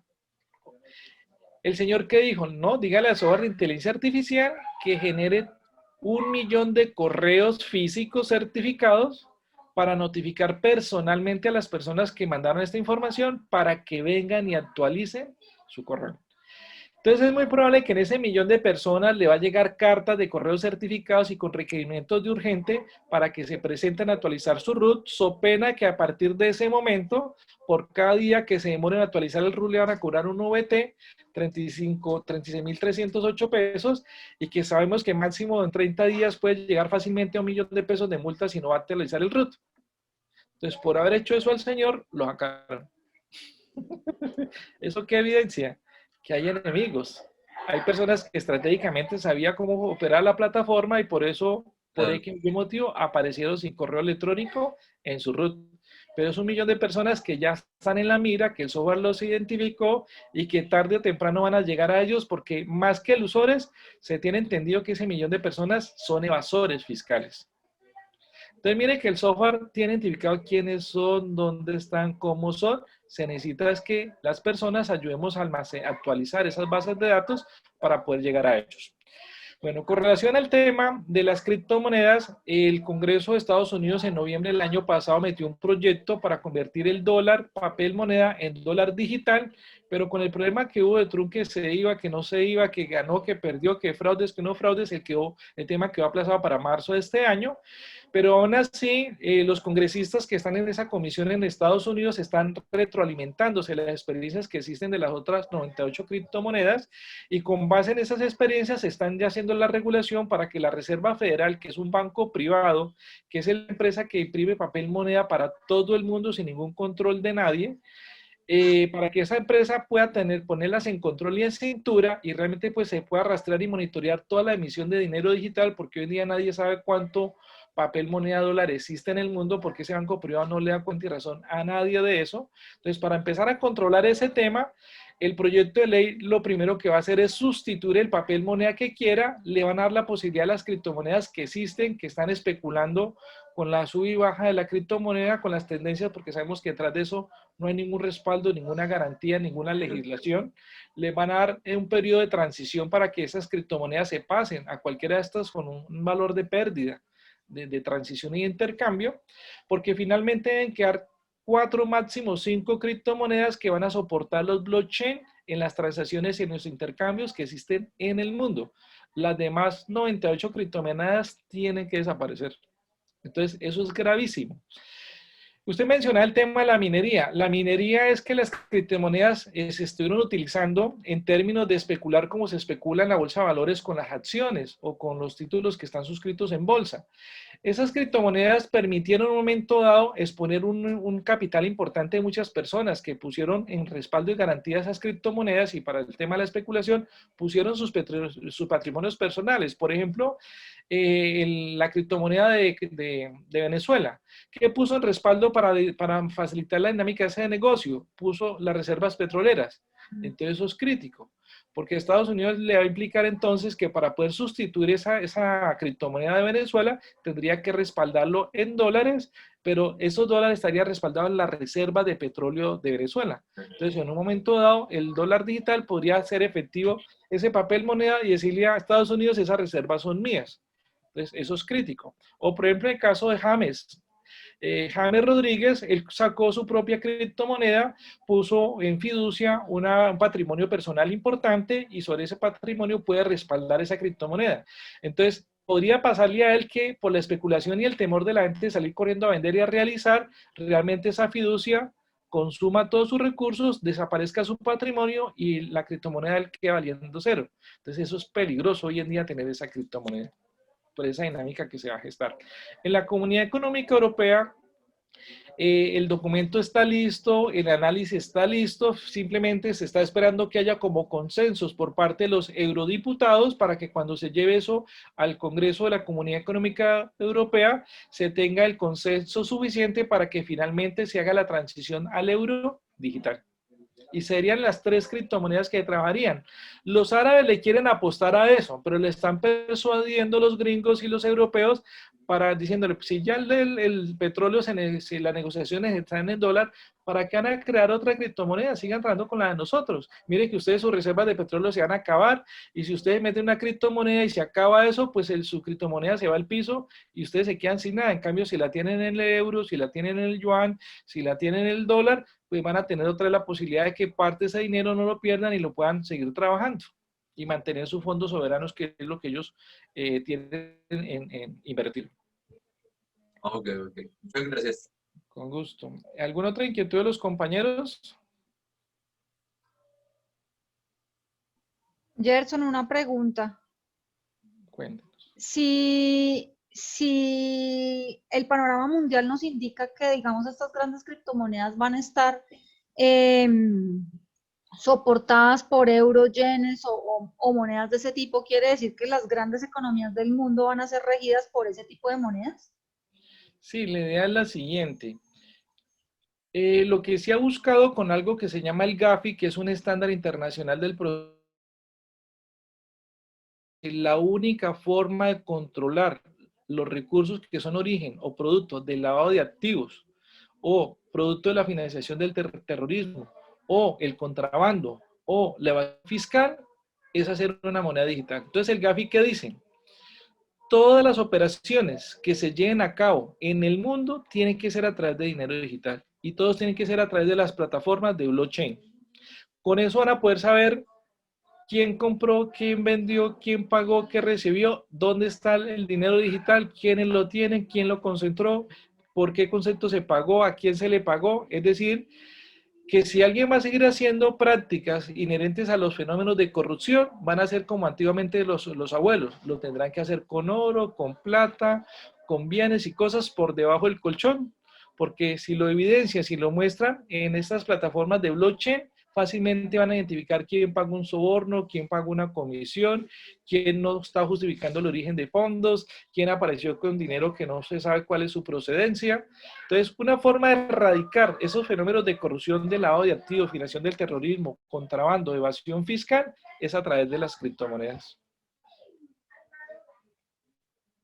Muchas gracias por esa respuesta. Bueno, ¿alguien más tiene alguna pregunta que quiera aprovechar aquí a Gerson Sí, Gerson, para... dentro de... buenas tardes.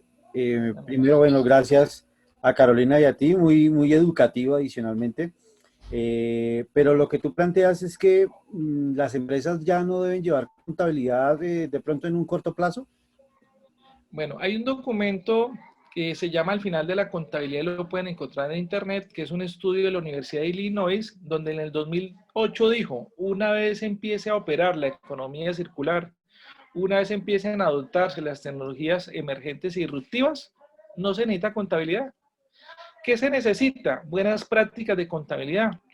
¿Y cómo se adoptan buenas prácticas de contabilidad? Pues los países, todos los países del mundo tienen que hacer formalmente convergencia a estándares internacionales de contabilidad. Y Colombia, con la ley 1314 del 2009, inició ese proceso de convergencia a buenas prácticas, no solo en contabilidad, en muchas materias, o entre ellas la contabilidad. El documento dice que desde el año 2008, que es el estudio de la Universidad de Illinois, dice que en el año 2028 la teneduría de libros, como la conocimos desde sus orígenes de Luca Paciolo, desaparece.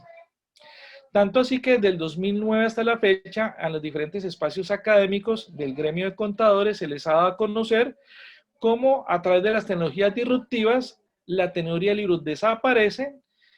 Tanto así que ya vimos hace 3 años un banco de Antioquia hace este tipo de ofertas. Él le dice a los clientes, vean, contrate conmigo el outsourcing contable. Entonces, el experimento lo están haciendo en este sentido y ya llevan 2 años haciéndolo. Cogen a una pyme y le dice, págueme 90,000 pesos mensuales y yo me encargo de hacerle los recaudos, hacerle los pagos automáticos, de hacerle la pila, de hacerle la facturación electrónica y usted los 5 días de cada mes tiene acceso a mi plataforma en la nube a través de un software que se llama, bueno, se me fue, ahora me acuerdo y le digo. En ese software en el cual las personas pueden entrar en la nube y mirar permanentemente qué está pasando con las operaciones de su negocio. Y ese software se encarga de hacer la teneduría de libros, pero lo hace con blockchain. Entonces la persona puede entrar con su celular, con su tableta, con su portátil, con su computador, en cualquier parte del mundo y permanentemente está viendo qué está pasando con su negocio. Es decir, este software de 90,000 pesos mensuales que le paga cualquier microempresa a esta entidad financiera, le permite tener acceso a información de su negocio con una cantidad de cuadros de mando y tableros de control, indicadores financieros, indicadores de desempeño, indicadores de gestión, una cantidad de tecnología donde el empresario queda vislumbrado cómo el banco sabe, entiende y conoce y le da escenarios de posibilidades y oportunidades por 90,000 pesos mensuales.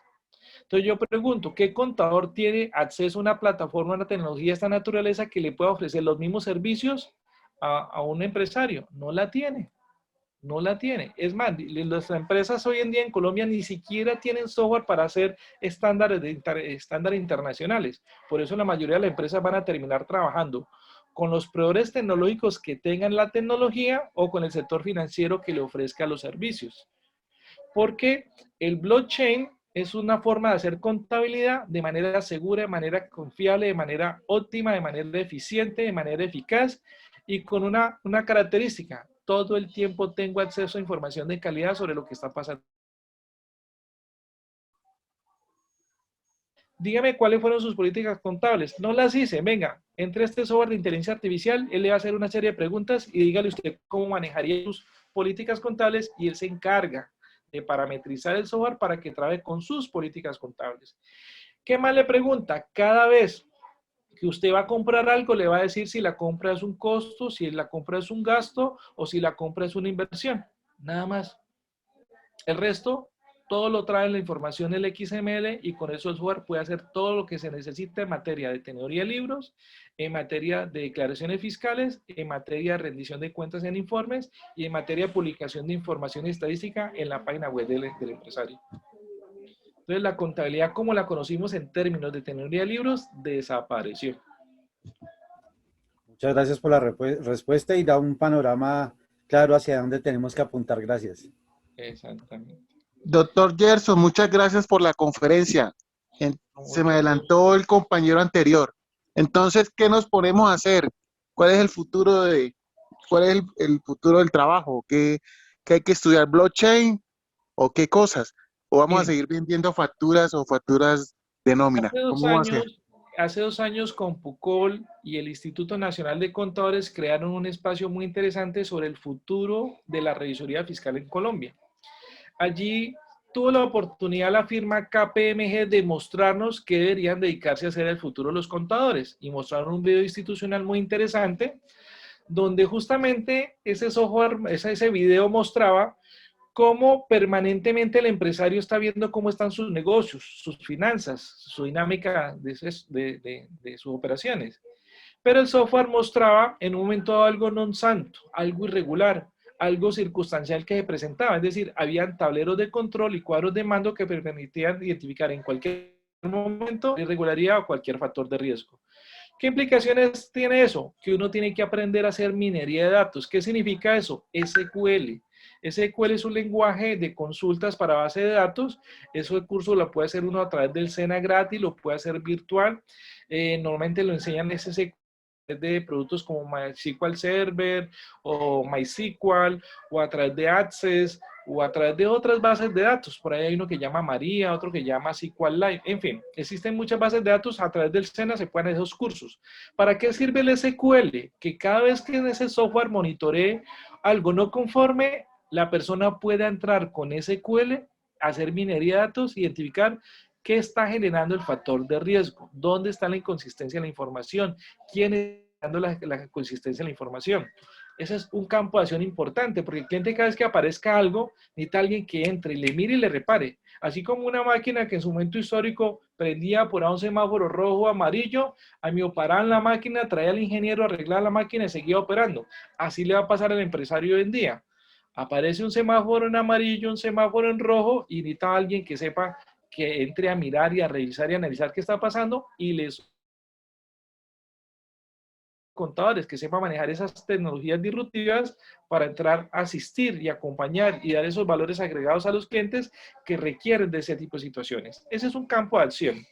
El otro campo de acción tiene que ver con los temas de evaluación y tasación.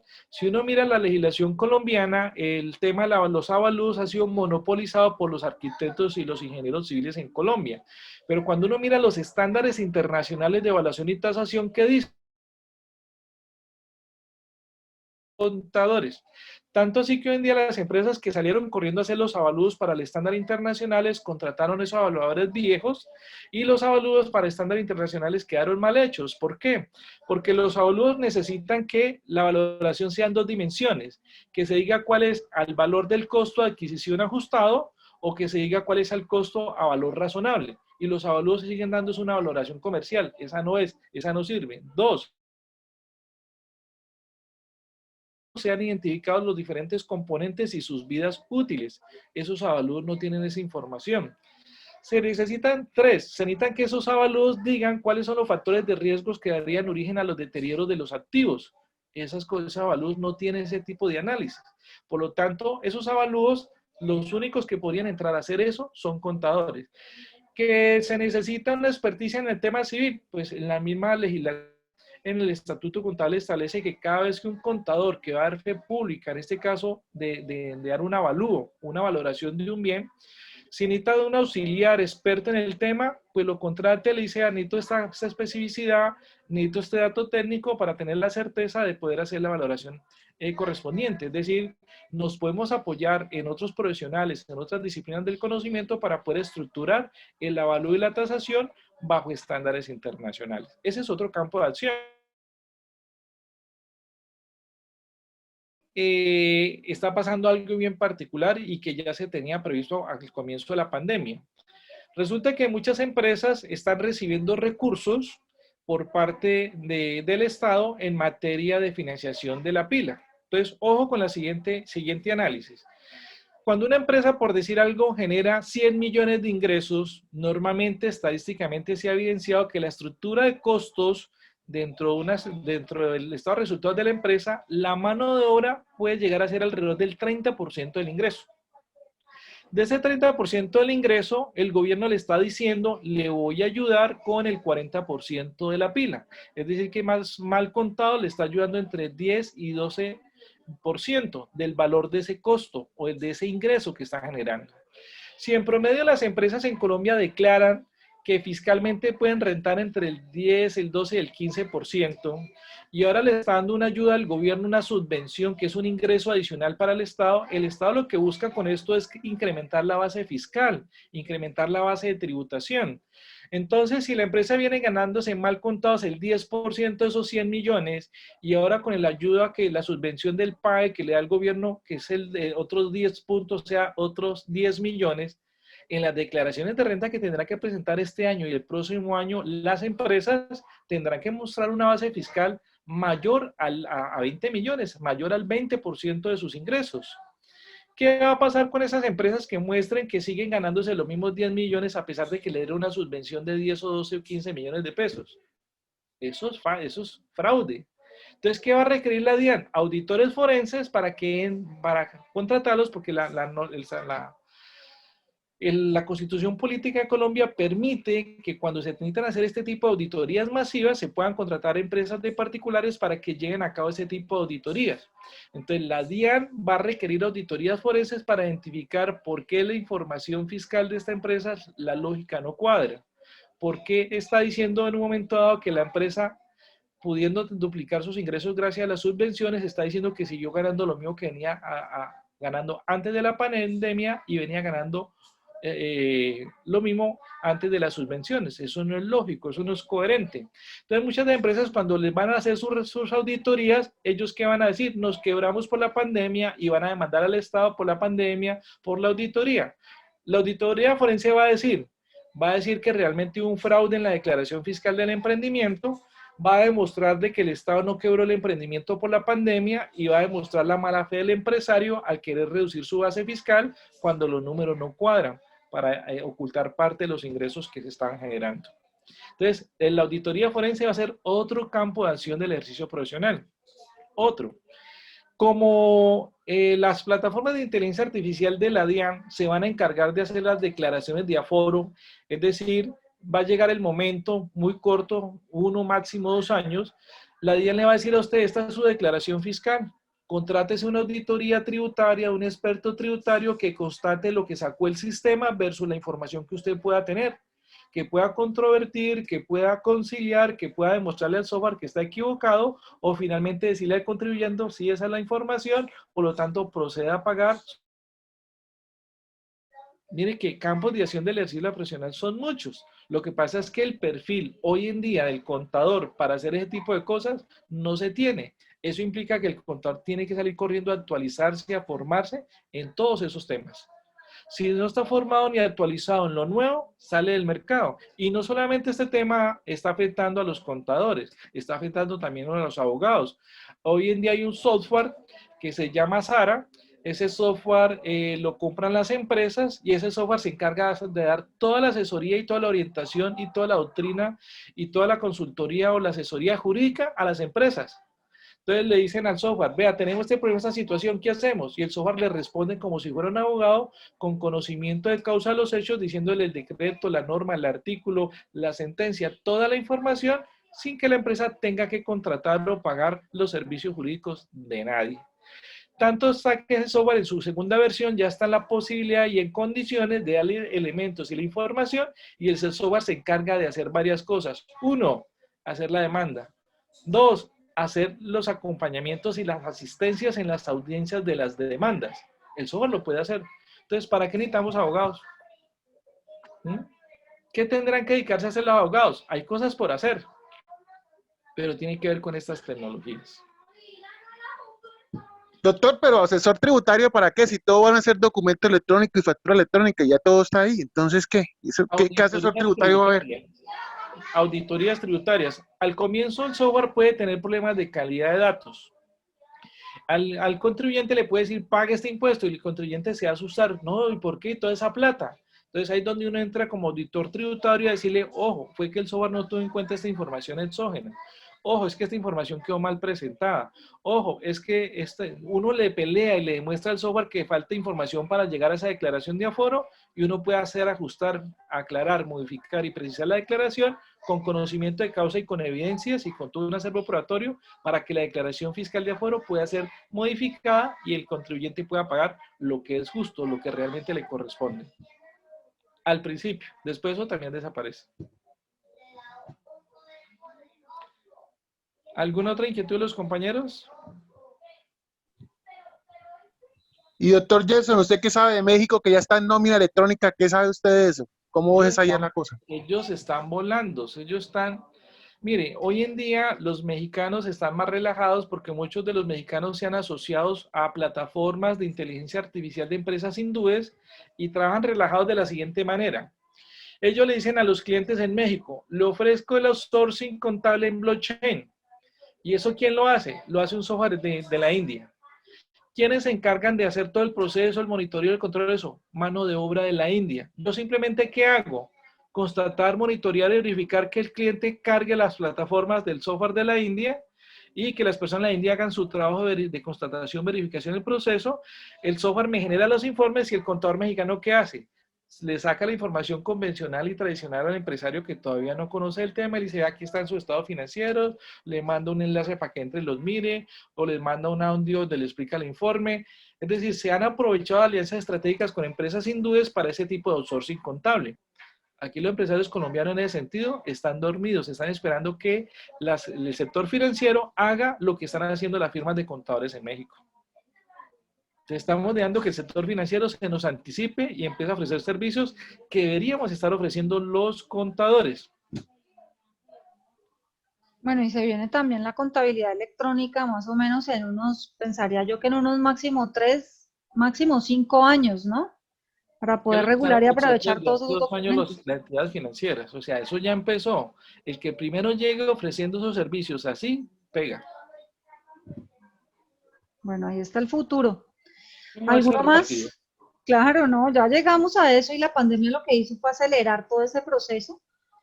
Entonces, pues bueno, Gerson, muchísimas gracias por esta sesión tan amplia, por este panorama de hacia dónde nos estamos dirigiendo en todos estos temas. No sé si alguien más tenga ya una última pregunta como relacionada o si no damos por terminada esta sesión. Sí, a mí me gustaría preguntarle a Gerson, digamos que, ¿por qué cree que el desarrollo del software acá en Colombia, pues digamos que el mismo gobierno no lo contrata, estamos tan atrasados que no tenemos la sinergia suficiente acá de desarrolladores para aguantar estos proyectos de 32.000 billones, como lo hacen los coreanos? Sí. No, mire, el pecado está en lo siguiente. Las personas que fueron a estudiar ingeniería de software en el exterior y vinieron aquí a ofrecerle y a diseñarle programas de estudio a las universidades, no les trajeron programas de estudio de ingeniería de software. La ingeniería de software involucra tanto el tema de hardware como el tema de software. Aquí en Colombia vinieron y hicieron una modificación al programa de estudio de ingeniería industrial, donde le metieron temas de automatización. Es decir, le llamaron no ingenieros de software, sino ingenieros de sistemas. En su momento histórico, los ingenieros de sistemas en Colombia se pudieron cualificar al finales de los años 90 cuando llegó el boom del Linux. Y los profesores, en vez de actualizarse y hacer transición hacia el Linux, satanizaron el Linux y le dijeron a los muchachos, sigamos usando los productos de Microsoft. Cuando Bill Gates en el año 98, en el año 95, que fue uno de los hombres más ricos del mundo, le preguntaron en los canales de televisión de Estados Unidos, ¿usted quién es? ¿Usted dónde salió? ¿Usted qué hace? Entonces él dijo, no, yo hice un sistema. ¿Quién le compra el sistema? ¿Quién lo tiene? Porque en Estados Unidos ni sabían que eso existía. Él dijo, no, yo hice un sistema para dummies. Un sistema donde la gente no tuviera que pensar, un sistema donde escasamente utilizaran un ratoncito y dieran clic, clic, con eso se hicieran las cosas. Algo donde la persona no tuviera que usar ni estrenar el cerebro. Entonces, ese tipo de tecnologías para ese tipo de dummies hicieron que mis bolsillos se llenaran. Es decir, él concibió un software para dummies que son tontos. Y los mayores países del tercer mundo se formaron y se forjaron ingenieros de sistemas con la filosofía de dummies, con la filosofía de tontos. Un ingeniero de sistemas le decía, vean, necesito un ingeniero de Linux, y le hacían cruces a uno cuando convocaba ese tipo de perfiles. Uno le decía, necesito un ingeniero que maneje tal desarrollos para poder automatizar tal proceso en tal línea de producción. Hacían cruces, ellos ni sabían, ni entendían, ni querían saber eso. Ellos querían ser administradores de bases de datos, administradores de redes, y para de contar. De pronto hacer mantenimientos y limpieza de computadores, es decir, no se cualificaron realmente para lo que se veía venir de las tecnologías disruptivas, porque ya en los años 95 se había dicho para dónde íbamos. Tanto así que en Colombia existe una figura que se llama MIPG. MIPG es la transición del sistema de control interno a un sistema de integración de modelos de gestión para crear los insumos para plataformas de inteligencia artificial. Y resulta que cuando fueron a hacer eso, se dieron cuenta que en Colombia nunca hicimos sistemas de gestión, hicimos pues sistemas de información y sistemas de información incompletos, sistemas de información con interfaces, sistemas de información con tecnologías obsoletas, sistemas de información con colchas de retazos, sistemas de información con babeles, es decir, con tecnologías diferentes. Es decir, hemos sido muy desjuiciados en el adecuado uso de las tecnologías y los sistemas informáticos. Entonces, hoy en día, cuando dicen cambiemos a nada. Los software le cambiaron el nombre al plan de cuenta y le pusieron taxonomía. Le cambiaron el nombre a los terceros y le pusieron stakeholder. Le cambiaron los nombres a los destinos o asociados o centros de costo y le pusieron segmentos de operación. Dieron cambios de nomenclatura, de denominaciones. Y resulta que el estándar internacional no es eso. El estándar internacional son convergencia hacia buenas prácticas empresariales.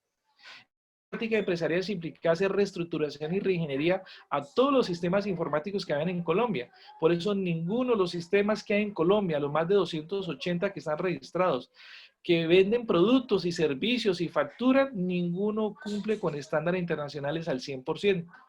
Me acuerdo de un estudio que hizo hace 5 años un colega de la Universidad del Valle en la maestría de contabilidad, donde el señor intentó desvirtuar lo que yo tengo. Y yo, listo, no hay problema. Él revisó 100 casas de software en Colombia y la que más cumplía tenía el 16% del estándar internacional. La que más tenía. El resto no tenían el 4, el 5, el 6% de lo que debía ser del estándar. Es más, si las casas de software en Colombia hubiesen hecho el decreto 2649 del año 93, tendrían por lo menos el 80% del estándar internacional. Eso quiere decir que las casas de software que es el decreto 2160, un decreto que en el año 93 fue derogado, pero el software siguió sustentándose, organizándose, estructurándose, desarrollándose, copiándole la metodología, la tecnología y el modelo al otro, y el otro lo había hecho con base en un decreto que ya no existe en Colombia.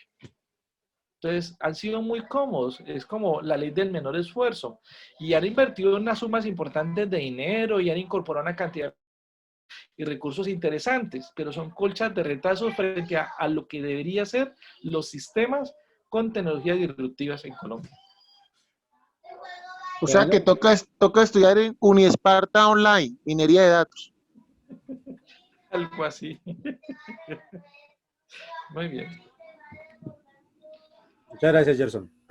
Bueno, con mucho gusto. Entonces, quedamos así.